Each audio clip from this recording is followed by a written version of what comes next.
ప్రతి వారికి శ్లోకం నోటికి రావాలి, తప్పులు లేకుండా చదవాలి. ఇందులో ఒక గమ్మత్తుంది ఆ శ్లోకంలో. ఆ శ్లోకంలో అక్షరాలు మారాయా వ్యతిరిక్త అర్థాలు వస్తాయి. అందుకని తప్పులు చదవకుండా చక్కగా చదవడం నేర్చుకుని చిన్న చిన్న పిల్లల దగ్గర నుంచి అలవాటు చెయ్యండి. స్నానం చెయ్యగానే ఒక్కసారి అమ్మవారి దగ్గరికి వెళ్ళి ఆ కట్టుకున్న తువ్వాలతోటో అందులో బాలల భక్తికి అమ్మవారు పొంగిపోతుంది.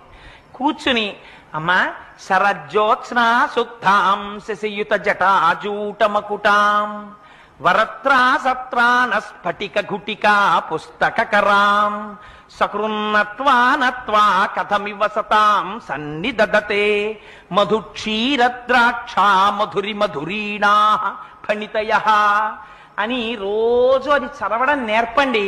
మీరు 1,00,00,000 రూపాయలు ఇచ్చినప్పుడు మీ మనవణ్ణి రక్షించుకున్న కన్నా ఈ ఒక్క శ్లోకాన్ని మీ మనవడికి మీరు నేర్పారా